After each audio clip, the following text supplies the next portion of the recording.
Ladies and gentlemen, we are here, and we are live.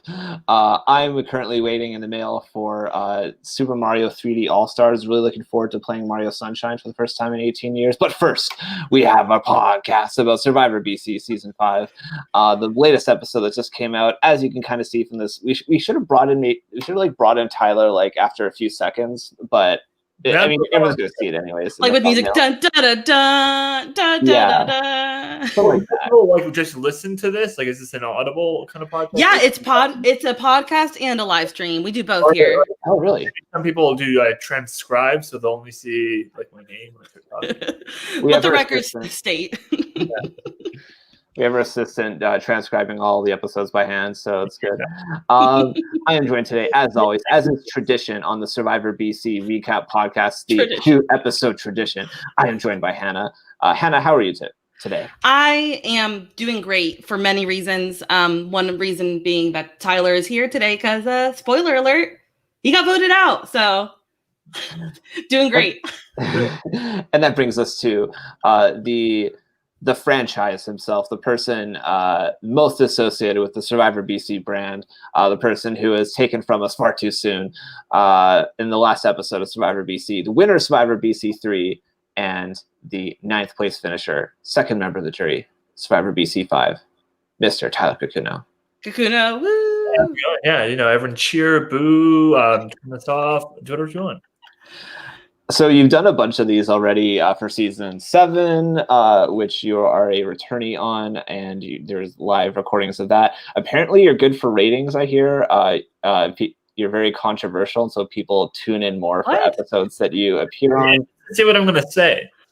So I'm looking forward to it. I guess just first of all, kind of like a short exit interview from the start.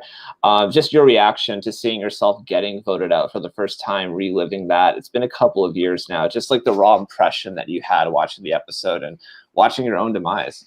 I actually thoroughly enjoyed it, a lot more than I thought I would. To me, it's a game. I thought it was funny to watch me go. I was trying to the very end to stay, fighting for my life. There's nothing I would have done differently at that particular tribal council. I thought I did everything I could. I said everything I could, and then just watch my torch get snuffed and watch me drag down Hunter's ego on the way down too. It was a good to relive that moment. Yeah. Go on. Well, before we get started, I actually have a prepared statement from the Anti-Tyler Club, which nice. I am. I'm vice president of this club. The president himself, Cheston, yes. He helped me formulate this, and then we also Secretary Matt also put together this statement. So, on behalf of the Anti-Tyler Club, we would like to officially say, na na na na na na na na, hey, goodbye.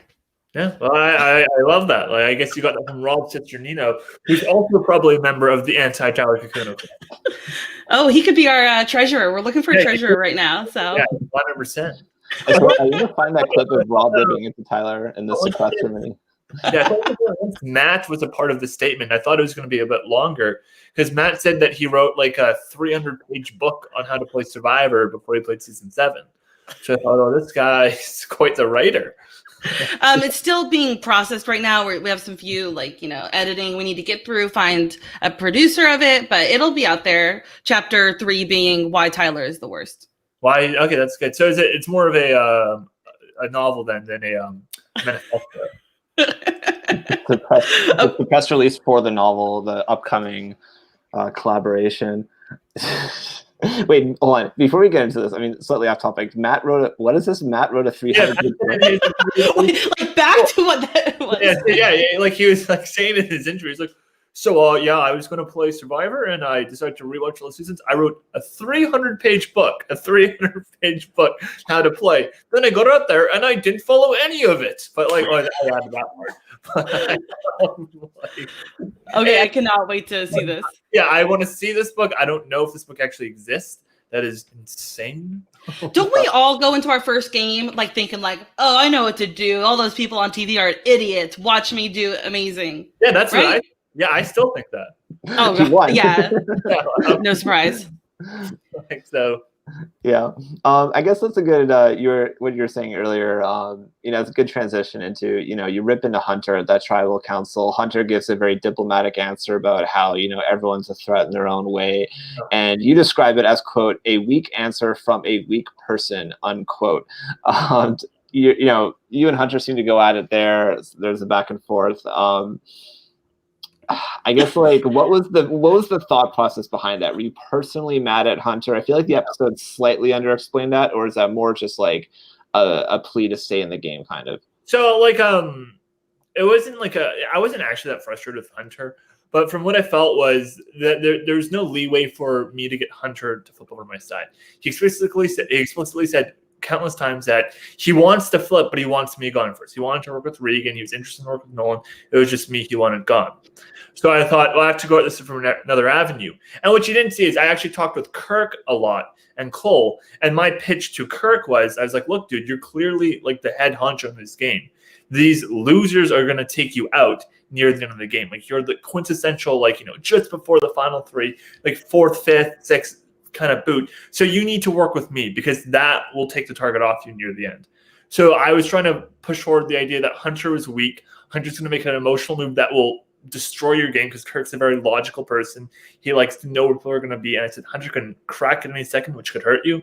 So I was just trying to push that, Hunter's weak, hoping that Kirk and Cole would flip at the tribal council. Yeah, I mean, it was clearly, I believe the sport term is Hail Mary. You went into that tribal, you were like, yeah, this is pretty much it. So I totally understood why you were just trying anything right then. Yeah. But also man, so I did not watch your winning season. I've only seen the beginning of season 1, and I've seen 5 live videos of 6 and now 7. So yeah. I'm not too versed. But were you saying these kind of things when you won? I can't imagine a jury voting for someone to win who calls people weak and those losers and those kind of things. Is that what you did last time? In season 3, I didn't have to do that because for the most part in season 3, I was usually in a good position. Even though at the merge I came as an underdog, I could hide more. No one knew that I was good at the game in season 3. No one knew that I had this big target on my back. I had a lot more to prove with the jury. Now, did the jury want to vote for me? Not really. The only reason why I won is because I told everyone I had a kid at home and I was going to buy him a gift for his Oh, right. No, not really. But season 5, you can even ask the Medea people this. Though they did not like me in the game, if I had made the end, I would have won. Even though if I'm calling these people weak and stuff like that, they're still oh yeah, Tyler, I'll vote for you. I respect you. Hunter respected me after that still, even though I was calling him weak. So, coming into the game with a reputation like that, the downside is I'm always targeted early on in the game, and I'm always going to be targeted early on in the merge. But the benefit is when I make the end, even if I don't do as much and I make more mistakes, I can kind of wave it off by being like, well, I came with this reputation and stuff like that. So really? Yes. Hunter would have voted for you. Yeah. It depends who I was against, but Hunter had a lot of respect for me leaving that tribal council and further into the game. He was just hurt. Dang, I don't know if I could do that. If someone said that was a weak move by a weak player, I'd be like, screw you, bye. Well, I mean, it comes down to Hunter and I's personal relationship too. Hunter and I actually got along quite well on a personal level. We talked a lot about the Sopranos. Yeah. I'm a big fan of that and stuff like that. And he kept going up to me. He's like, I respect you. I wish I could flip. I respect you so much. And I was like, whatever. And, but you could be right too. Maybe I don't get Hunter's vote from that, but I gain the respect of everyone else in the game, except for maybe Jeff. Before we get into your thoughts on Jeff's comment, actually, no, let's get into that now. So we see this episode ends with a kind of dramatic moment where we see Jeff's voting confessional. He, let's see here. He says, "You'll never have my respect." He's like, it's not you calling Hunter weak, it's not a bad thing being weak. That's bullshit, toxic masculinity. He says that toxicity will cloud your life if you don't make a change, unquote. Tyler, your thoughts on that? Has that toxicity clouded your life with this toxic masculinity? Your thoughts on Jeff's statements? Look, this toxic masculinity, the first thing I want to say is like it's not bad to be weak. By definition, it is. It is bad to be weak. Like I don't understand. I don't think that's a controversial statement.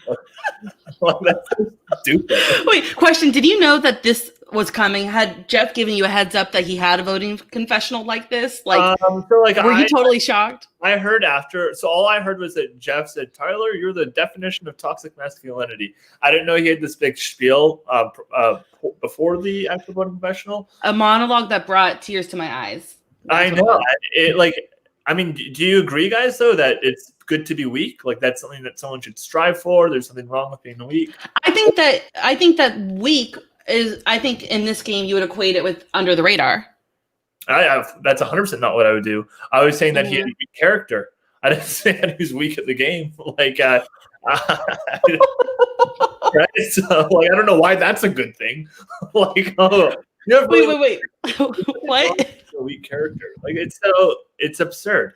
And wait, are you saying that you're calling someone has a weak character? Is that what you're saying? Yeah, that's what I was that's what the comments were directed towards.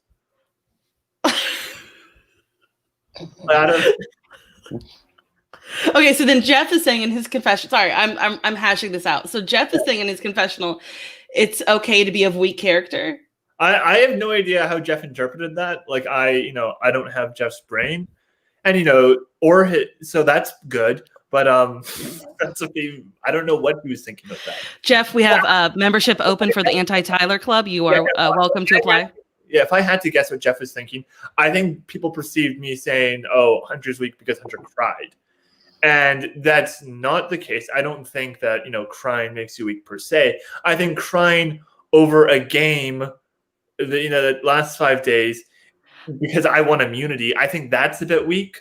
Like, because that's and also touchy subjects like that had a big part of it too. Yeah, I didn't care that he cried that people thought he was annoying, but he only started crying when I won immunity. Like that's what the viewers didn't see. I'd be crying too, Tyler, if I wanted to go after you.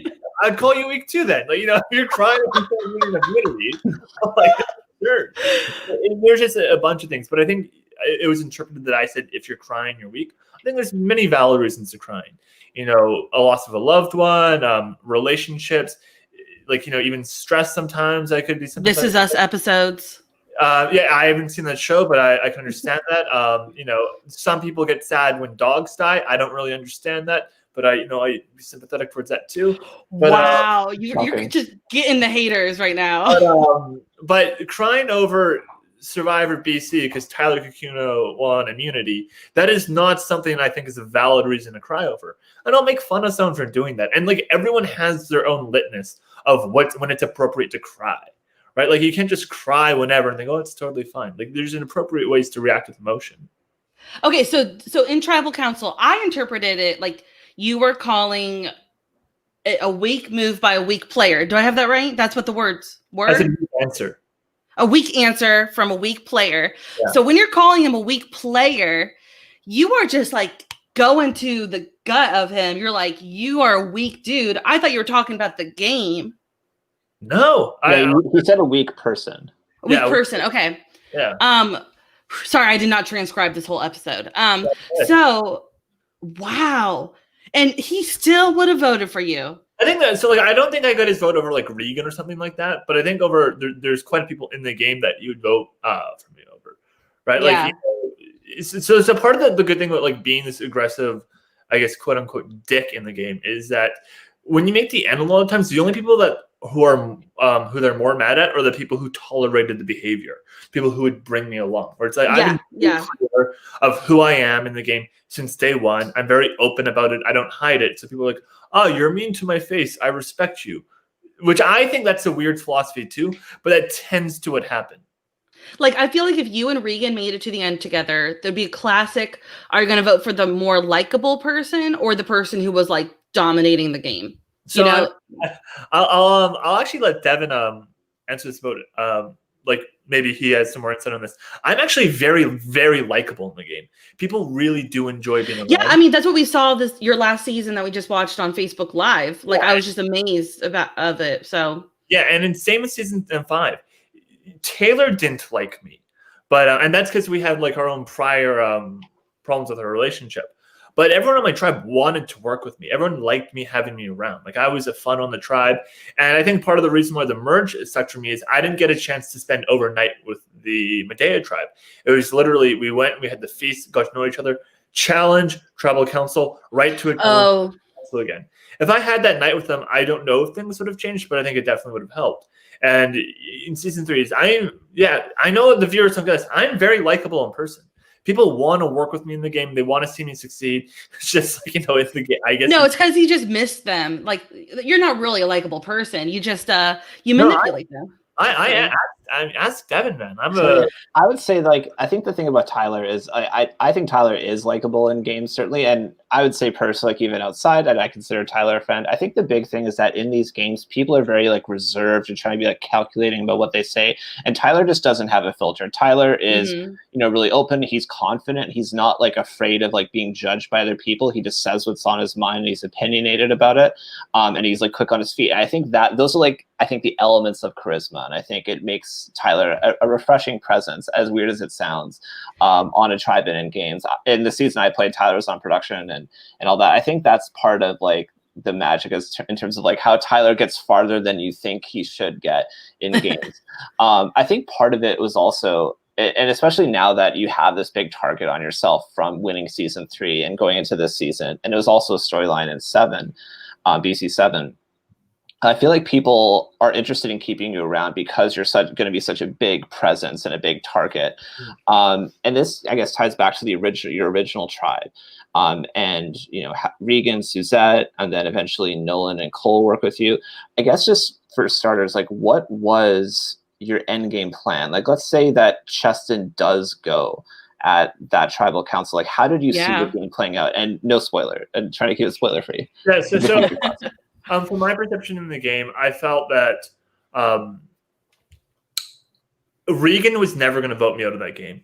Regan saw me as her closest ally. She's the loyal person. She votes with that, and that was kind of my saving grace. And just like I had that in season 3, I had Micah and Janelle, who were 2 people in the game who would never vote me out. They, the relationship with me in the game was more important than just, like, making it one step further. So that's what I was really going to utilize in the game. And I think Suzette would have tried to take me out at 4, but I don't think she would have gotten rid of me prior to that.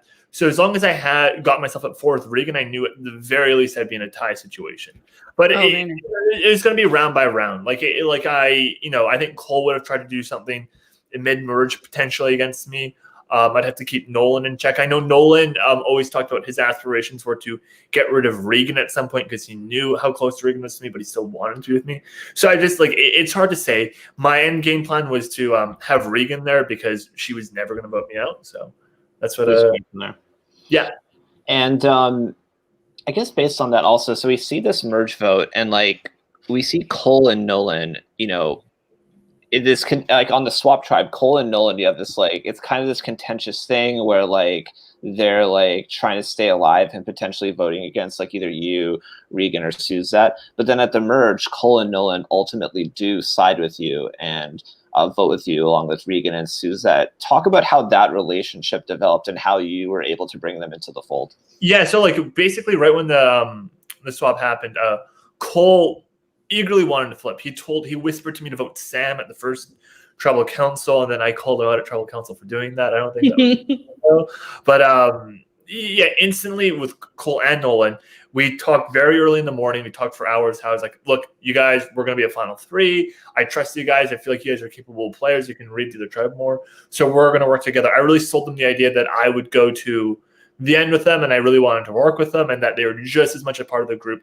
as, like, Suzette and Regan were, because we all kind of figured that Trevor would be voted off.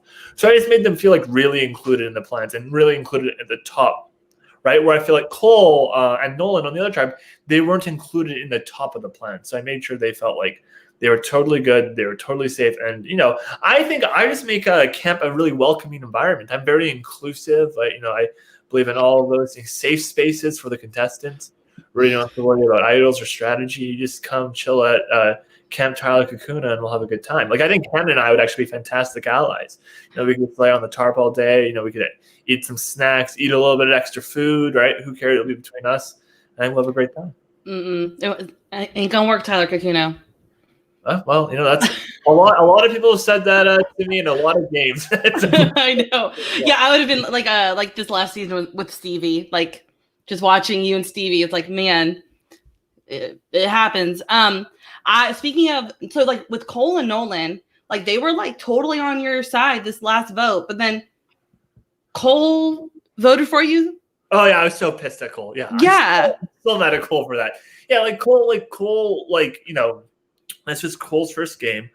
I perceived Cole, and I think I had him right. He's this guy who's very into math, or to make the right calculated move at all times. Oh, yeah. And I said to Cole, I was like, Cole, I want you to be loyal to me even when it's not beneficial to your game, because that's what true loyalty is. Loyalty out of convenience is not loyalty. Being there for the person when you truly need them and it doesn't make sense, that's loyalty. And I said it wouldn't make a difference in the game if you go and pretend to be on their side. Now rewatching the episode, I do see the strategic benefit of pretending to be with them. I'm surprised they bought it, even though he voted for Chesson, so good on him. I know. So good on Cole for that. But we were all together. But Cole saw us as the sinking ship, and then he fled the first chance he got. Which I love Cole's confessionals. How I feel like the video is right under him, and he's just like, I'm gonna vote for Tyler. And he's smiling, and also speaking of confessionals, I wrote a note that I am becoming a huge Nolan fan. The more I watch these season 5 episodes, when Nolan pops up in a confessional, he just lights up the confessionals. He lit up tribal council. He's classy. He's strategic, and it's really entertaining. I don't know, something about the way he talks just gets you really invested in what he's talking about. So I'm loving his confessionals. Are you saying that there's a potential future alliance between Nolan, myself, and you? Any alliance that you are in, I am not in, Tyler. I look Hannah. Sometimes you don't have a choice. Right? I know, right? Nolan has a great energy. I love hanging out with Nolan. I love talking to Nolan, and Nolan, I think, was in it's hard for me to say in retrospect, but I think ideally Nolan was always in my final 3 plans. Pushing to shove. Yeah. Speaking of season 4 alumni that you got the chance to interact with on your original tribe, and I think this is the last main question I have in terms of as an exit interview question for you, at least on my end. We see early on a really entertaining kind of multi-episode rivalry between you and Austin. Just talk about, I guess a couple of years after the fact, looking back at the episodes, your reflection on that rivalry with Austin, which is really fun to watch play out. Yeah, Austin and I get along well outside the game. It's not like this is transcribed into the game, but to me it's just Austin had a clear plan. Austin wanted to work with the girls. That's what he wanted to do. And to me, this is people who are not in Survivor BC, and I think the org community and the live game community as a whole don't really understand. There's a portion of people who play live games who are there to LARP. They're there to pretend they're in Survivor, find idols, act like a maniac, and then lose. There's people who are there to win, and Devon is one of them. He's a LARPer. He's a Survivor LARPer. Watch season 4. Then there's these people who come into the game who are there just to win, and these serious players. They know it's not the real thing, and they play differently. Then there's a segment, and I put myself in that category. I'm there to win. Then there's a segment of people who are there to get laid, where they think, oh, look, a bunch of horny people around. Let's see who I can sleep with. This is 100% true. I thought that was the org community. That's not the LRG community. Yeah, it's both of them. It's the orgers and the LRG community. And I don't know, maybe Hannah would be in this quadrant. Or oh my gosh. I'm just kidding. I don't know. But I'm going to kick you off the stream. I don't know you. I'm just guessing. I have no idea. I play to win, Tyler Kakuno. You're in my quadrant then. Mm-hmm. So we should work together. Oh my gosh. All right. I'm going to be a LARPer. Next you say that Austin's in. He's the LARPer. No, Austin's not a LARPer. Austin's there to get laid 100%. He just wanted to sleep with Taylor. That's why he was so adamant to work with her. It's 100% true. And this is something I wish I understood when I went in this game. Watch out for these guys. It's almost always the guys, but there's girls who do it too, because they will make decisions based off this. it's unfortunate, but it's how these people work. Austin, we have open memberships for the Anti-Tyler Club. You can find our application on our website, antityler.com. He's already the mascot. With the red onesie thing. Yes, he's our mascot. But yeah, like this is just the community. Like it's just like people have different motivations for when they play these games. Okay, so you brought up Taylor, and we've talked about her a little bit earlier. And here was one of my questions for you that we could all talk about. I don't know how much time you have because this might be a big topic. I have tons of time. I'm not meeting that. Okay.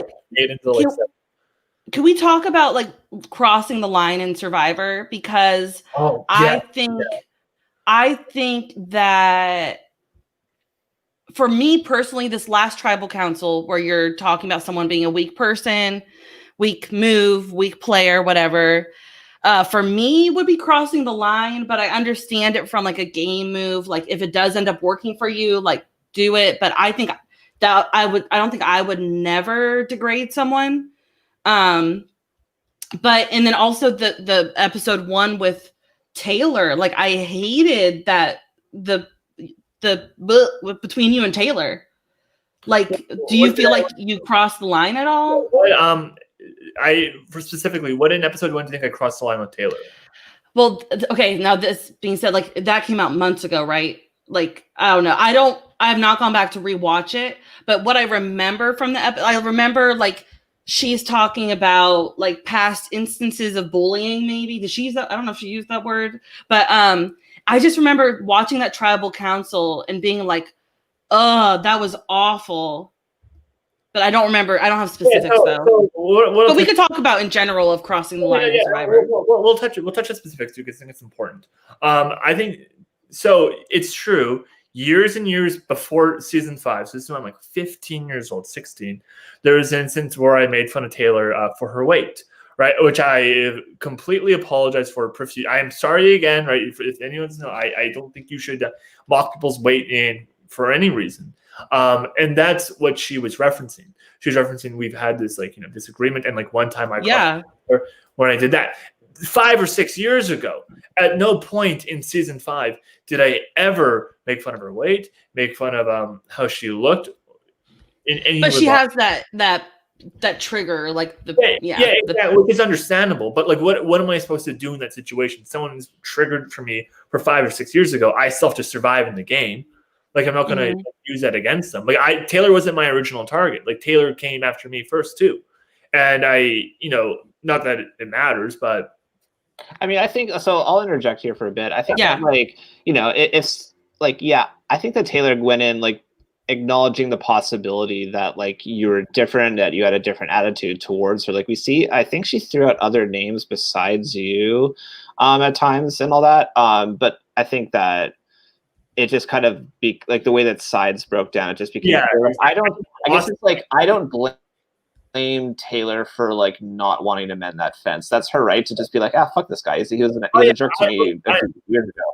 So I feel like that's her prerogative.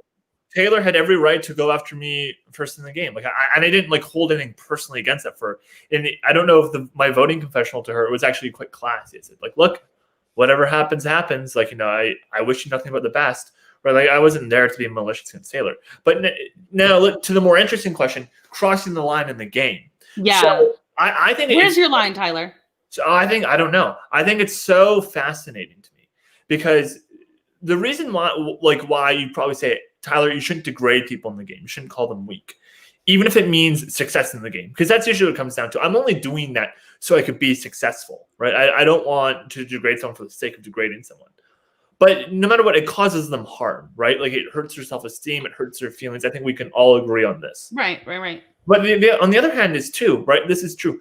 Being betrayed by your ally also really hurts their feelings and can affect the way they trust people, right? This is also harmful. It has the same potential for harm. So when someone I'm sure you'd be willing to cut and betray people in a game and not see it as crossing the line when you're inflicting sometimes just as much harm on them, being by betrayed someone you really trust. But then to say, but I wouldn't degrade someone, I wouldn't do that kind of harm. I don't know why we're putting one harm in more of a negative light than the other. Harm is harm at the end of the day. And we're all willing to inflict some harm on people for our benefit in the game, So it seems very arbitrary where we want to draw this line.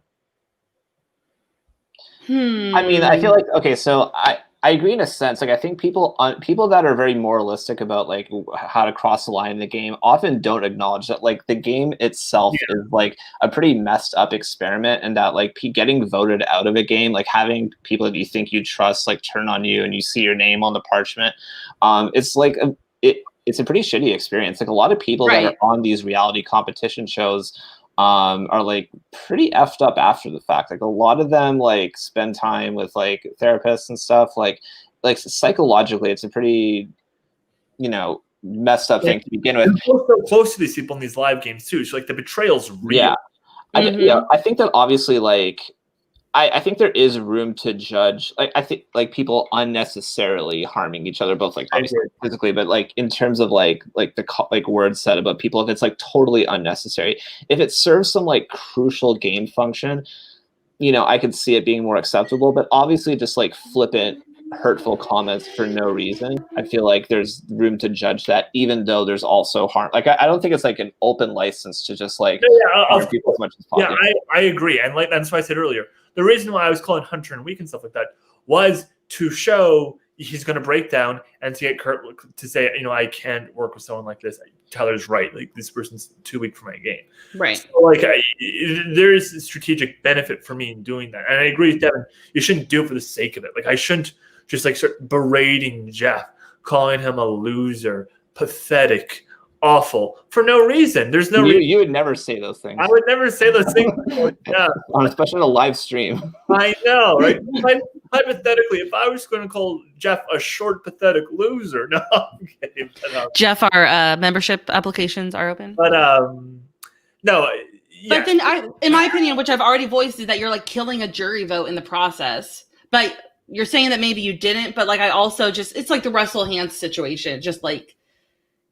Being, so, but what do you have a personal line in Survivor? Like, do you have like, I would not do this? Well, first to get into the jury vote part, to quote Tyson Apostle, are you a fan of him? Mm-hmm.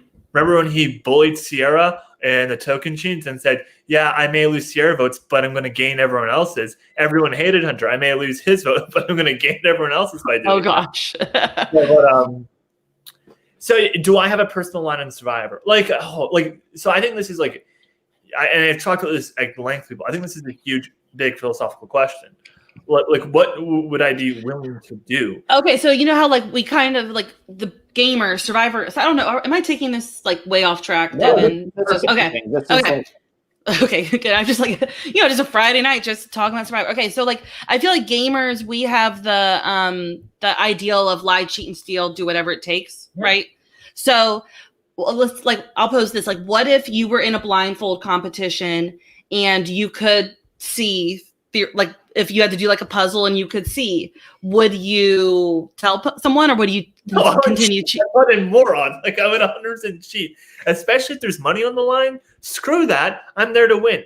Especially if it was for $1 million, 100% I would cheat. What about you, Devon? I don't think so. I think a lot of it, like, well, in like the $1 million situation, like maybe, but like I feel like a lot of it, like. Of these games, it's like the pride that like you won and that you won like fair and square. Like even like I couldn't do it. Even like the org I won, I was like that was really satisfying, and I wouldn't have cheated to win that at all because it would have diminished from like the feeling of satisfaction after the fact. So. But look, you guys can have fun with your pride and snuff torches. I'll be sitting there in the winner's circle no matter what. You can asterisk or whatever you want. A win's a win to me. And okay, so that covers the cheat version: lie, cheat, and steal. Where does stealing come in place in Survivor? Is there any line with stealing? Well, there's actually something really interesting that happened in season 7 that I didn't realize at the time I could have done this, but Jaira has since said, yeah, it would have been valid. So at the Final 7 Tribal Council, I asked to hold Keenan's idol, right, when he was showing everyone. He's like, look, I have the idol, right? He said, I was like, okay. Showing that idol. Oh, so when he gave that to me, Jaira said that by the game's rules, I could have kept it. I actually think that's wrong. That's like a misapplication. I think it's like like property stuff, like it's similar like property law rules where it's like there has to be an explicit intention to like transfer. I agree with you, but this is what Jairus told me, right? So like that may be the actual rules. But if I'm in that situation and I needed the idol, I knew I could keep it, I would. So I would steal. Like if I could technically steal an idol to win the game, I would. If I could steal someone's lucky blankie that they've had since they were a baby to throw them off their game, I would.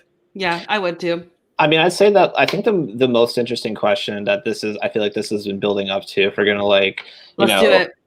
Probe like Tyler's moral lines and standards and all that is, if there's an opportunity, you ripped into Hunter at Tribal because you thought it served a game function. If you had to like, is there a line for you in terms of how much you would like emotionally hurt someone in order to advance your game?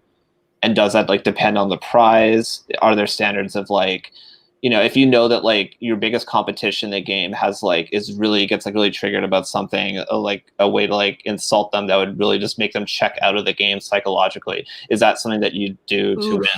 Yeah, like for example, if they were like picked on for being like short and boring their whole life, like would I pick on someone like Jeff for that trigger? Yeah, I would. I would not have an issue in doing it.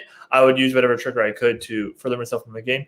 Now, in terms of perhaps people's mental health and stuff like that, I don't know if they should be there in the first place, if they can be triggered from these sort of things in games.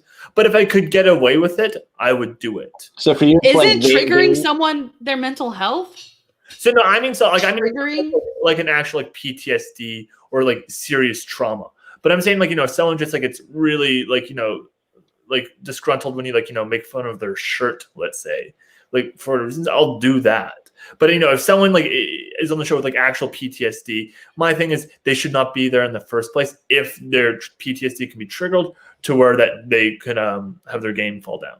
So it's like once they step into the game, it's like full license, and it's like they shouldn't have played in the game in the first place if that wasn't exactly. Yeah, and I think like look, if you rewatch like the old season Survivor, every few years they're saying, have they crossed the line of Survivor now? Should you be allowed to make alliances? Yes, you are. Should you be allowed to lie about your grandma being died? Yes, you should. Should you be able to betray real life relationships? Yes. And it keeps going to this trajectory. And I think, and I've said this before, if you have any way if you have any advantage in any way to advance yourself in the game and you don't take it, you're crazy, right? Like that's what people sign up for. It's a possibility, and perhaps that you would not morally do that.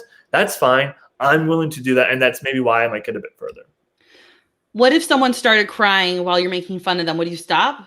No, that's happened. That's really happened. Yeah, I'm pretty sure I've seen Tyler do that multiple times. Yeah. I mean, I'd say. So, what about? Okay, this. I feel like there's like an infinite amount of things you can. So I'll do one last one because you brought up the PTSD thing. Like, this is, I think, the most interesting. Like, thing. Ben Driebergen. You're playing a season with like Ben Driebergen, who has the PTSD. Like we see scenes on the show of him like really having a negative reaction to something. Is that something you'd be like actual PTSD, like you said? Is that something that you'd be willing to exploit for the game? For $1 million, 100%.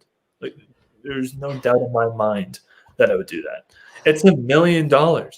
Like I'm sorry, you don't sign up if you're not willing to hack it up. Like I feel like I have that like idealized version of doing whatever it takes, but I don't think I could do it in real life. You're seeing your ideal in the flesh right now, Tyler Kakuno. Wow, and I hate it too. So wow. The happy truth is though, it's actually almost never. It would be never. It's almost inconceivable to imagine a scenario where it would be beneficial for me to trigger some PTSD. It's almost likely never going to happen. They quit the game and you're one step closer. Yeah, but that's like, I think that's against the rules. Actually, you're not allowed to bully people in the quitting. Yeah. That's like against the rule. Good, that's a good rule. But you also said that you would cheat in Survivor. So when it comes to morals in Survivor and shows like Big Brother, I think it's on the producers to put rules in the game to stop the players from doing something that you would see as like truly immoral. Like you can't injure other players, right? Like I can't go up to Devon and hit him in the head with an axe or like, oh, all's fair, buddy. Like that. No, that's against the rules in the game, right? So like I think it is on the producer's job to say like, look, you can't trigger people with mental illnesses, even if it means benefiting your game. Like that is on the rules for that. It's not like.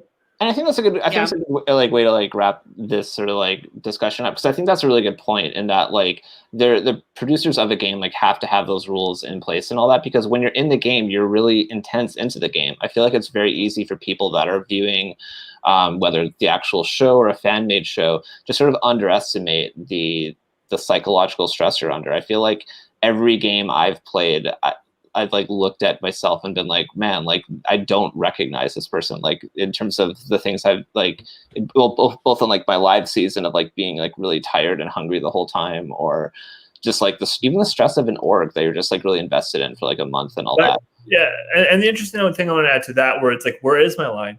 Well, one of my lines was in season 7, I wasn't willing to betray Aiden or Andrew to win the game. Like I wasn't, right, because you had that friendship already. Yeah, I wasn't going to sacrifice a real friendship or hurt a real friendship for a live game for $500, right? And same with Luke. Luke was someone I considered a friend. So no matter what, I didn't want to hurt Luke's game to the best of my ability, because Andrew and Aiden were like my first priority. Luke was one of my second priorities. I wasn't going to intentionally screw up his game, and I was going to do whatever I could if I lose to make sure Luke won that season. Mm-hmm. Mm-hmm. Interesting. Very cool. Well, if you're watching this, I would also recommend when it comes out to watch the Ponderosa clip of Tyler. It's footage I shot after he got voted out. I haven't seen it yet. Yeah, it hasn't been released yet. It'll be released, I think, around like just before the next full episode is released. To give us sort of brief preview, I had to dub it with the instrumental of "Hit 'Em Up" by Tupac. Because Tyler has some rapid fire opinions about his former castaways, players, participants. It's a fun time. So yeah, I mean, I think that was pretty comprehensive. My plan for this was like to not go over that much, but I think this led to an interesting discussion. And I agree. Where the line? I've written a whole philosophical paper on like where the line is. 300 word. More than page? Not 300 pages, but more than 300 words. Bang bang. Yeah. I do have a couple like quick questions about the episode, if that's okay. What was that word in the individual immunity challenge? I don't even remember. I didn't even know that. Yeah. Is that like a word? Is that a theme word with the someone that writes a tragedy? So Deus Ex Machina is like a plot device in like, I think like Greek, don't quote me, like famous plays and stuff like that. The Deus Ex Machina is like where it seems like, and you see it in movies, modern movies too, where like everything's going wrong for the hero and they're about to die, and then some like random thing falls and hits the bad guy on the head. That's an example of a Deus Ex Machina. It's like from God or something. I love these themes. Yeah, and Hecuba and Medea, the original tribe names, are related to like Greek literature and things like that. And so someone that writes tragedy is a tragedian, and so the word was tragedian. So the theme was right. You had to know that word in order to solve that puzzle? Well, yeah, it was in the story. Yeah. The word was in the story. Oh, okay. That challenge took forever, though. Like that's just like a good thing there wasn't footage of it, right? So there like it was a very long and grueling challenge. Like no one really like knew. It took a long time. He had to reread the story a couple times. Like, yeah, yeah. He read it a second time where he like emphasized that word. Tragedian. Tragedians. I still don't know it.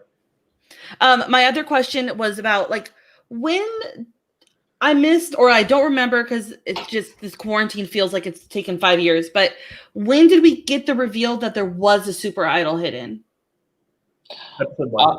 So at the beginning, Jaira announced that the twist of the season was that there's going to be an idol called the Deus Ex Machina idol, which basically played like a super idol, with the catch that in order to play it at a tribal council, in order to have the option to play it at a tribal council, you had to sacrifice your vote at that tribal. Okay. Only then you got the option to do it. As of the episodes, it still has not been found, but we saw Kirk find a clue for it and tell his alliance about it. And so they are currently looking for that super idol. Was Room with a View supposed to go to where Kirk found the clue? The clue, yeah. Basically, so what did that stump have to do with Room with a View? So basically from there's some camera angles that kind of showed it, but there was like an outhouse window kind of thing. interesting thing. When you looked out the window, you saw this like skull like thing, and then hidden like right around there was the clue. Okay, so when you're in the view from the house thing, you would see it. Yeah, this season had just followed Survivor Ghost Island, and while we were scoping out the campsite, we didn't have plans to do an Exile Island, and then we just go to this like edge area, and there's this giant thing that looks like a skull. It's like, oh my god, like this is basically Ghost Island, Exile Island. So we kind of built something around that because it was just really cool. And so, did the show that the Super Idol is in one of the scales? So it's in it's like the green scales, and there's it pointed to the house itself has like green planks that kind of look like scales. Yeah, and so that's where it is. Yeah. Okay. Cool. Yeah. This is pretty comprehensive. I mean, we could go over like the beats of the episode, but like this was I'll go over a few more things, but I think this has been solid. We've gone over like the tribal council stuff. I'll just get some quick thoughts from you, Hannah, on some things. Tyler knows the spoilers, so if he has some like non-spoilery comment, he can feel free. I just wanted to quickly, Kirk so speaking of this idol, Kirk finds the clue, and then he tells his whole alliance, which includes Cole now. Your thoughts on that? I didn't think that was smart at all. He got them all in a big giant huddle, right? And he told them all the clue. Yeah, they did this big hug, and then he just like confessed it. So yeah, so I thought that was stupid, but go for it, dude. Yeah. And then we see this conversation between Cole, Jeff, and Jack, people that were ostensibly on the bottom of their original The trial. Revenge of the Nerds. And it seems like now like Jack's talking about their whole lives, and now they've come together. Yeah. So we see this scene. It seems like they all have a lot of options. Your thoughts on this coming together? Do you think that who do you think is in the best position again? Do you think it's them? Do you think that it's someone else like a Kirk or a Cheston or a Hunter? Where do you think? Who do you think? Like if it was like a stock watch, like big like right, RHAP is doing for Big Brother, like where does your intuition tell you like invest that stock after this Tyler bit? I think that Cole and Kirk are in the best spots. I think that they have the most agency within the game. Mm-hmm. It feels like that's what I'm thinking. Like I don't know why anybody hasn't clocked Cole yet and what Cole's been up to. It doesn't seem like it, right? I don't think we've had any confessionals of people being like Cole's being so shady. They're like, oh yeah, come on back to our side, sweet. Yeah, that was interesting how that kind of played out. I wonder if there'll be further clarification on that. Yeah, that's interesting stuff. And I guess the last thing, Nolan makes this comment. I mean, there's a lot of talk about like jury management and how you handle like voting out people. And Nolan makes a comment, one of your faves. He makes this comment at Tribal where he's like, there's going to be 4 of us on jury, pointing to like Suzette, then Tyler, himself, and Regan. There's going to be 4 of us on jury, like as he sees the game playing out. You have to please our alliance. Your thoughts on that? Like if you were like one of the people like Kirk, Cheston, Jeff, Jack, Cole, Hunter, just based on that, like how would you, if you were in that group, how would you handle that, so to speak? Because it's an interesting situation if the game does unfold that way. I played Survival Challenge a couple years ago, and that's what ended up happening with the jury that we ended up with. There was the 2 alliances at merge. 2 people from one alliance make it to the end, and then the other group was on jury with a couple leftovers from that alliance. So it really came down to the final 2 trying to win the votes of the other alliance, and the group and what it came down to is that group was like trying to figure out who gave us the time of day, like who talked with us and gave us a little bit of hope. And neither of the final 2 really did that, but that's what they were determining their vote on. So I don't know if this answers the question completely, but it's just kind of like giving them hope, just like talking to them, giving them a chance, even giving someone some type of hope. But having the balance between not like giving them way false hope that they feel so bitter against you if they are in jury. Mm-hmm. Yeah, no, that makes sense. And that's about it. Honestly, a lot of the major beats of the episode we were able to go over in a lot of depth with Tyler. So that's all I have for this recap episode. I think we'll be back hopefully with some more guests for the episode 8 recap. I'll be looking to have the voted out player with us as well. I doubt it will be as lively as our discussion with Tyler. I feel like that set a very high bar, but hopefully the voted out contestant can provide some insight. Yeah, thanks for coming, Tyler. Like, of course, Hannah. I think we've built a lot on our relationship. I think that could be a great ally in the future game. I'm glad you're coming on. Yeah, like I hope when was this recorded? Season 5 was 2018? 2018. Yeah, so it's not too far away, but is it weird like with watching the episodes back and remembering all of this now that you've played another game since then? Yeah, like I'm remembering like, oh, I used to have so much toxic masculinity. I'm glad I changed. Now, right? I was like, it was so weird. Girls liked me way more back then. No, I'm just kidding. It is a lot has happened in my life since I've done that. I've had a lot of changes, a lot of great experiences. So it was very interesting to see how everything was back then. And just playing again, I remember again the same initial thing when I get out there. I'm like, okay, everyone's targeting me. Yeah. How do I get out of this one again? Yeah. And you did it again. So look, sometimes when you've got it, you've got it. I mean, like, would you ever play a game where you just like chilled out and you're like, yeah, let's do whatever? I'm actually incredibly chill in games. Like that's another like misnomer about me. And Devon's, I'm like lying around a camp, just hanging out. Like I don't know. I just feel like all the footage is just like telling people what to do. So yeah, that is not how like I play at all. Like I'm very laid back. I usually let people come to me. I relax. I make jokes. I'll talk to the other side. We're gonna put together a supercut of your. Yeah, it's just like when I am going around and doing things, it's so entertaining. And so I'm so charismatic. You have to put that in the episode. But Devon's seen me out there. I'm usually lying around eating, just like telling jokes and stories about my life. Like I'm not like this guy running around trying to control everyone. That's not how I play. And I think that's why people continue to fail. Because I think they watch my seasons and think I'm a certain way. I'm very laid back in the game. Cool. Yeah, it's definitely like Tyler's a big personality in games, but it's not like a Tony Blockhouse kind of thing at all. It's very different. It's very, there's not really like an analog, I feel like, on CBS Survivors. You're just kind of your own dude.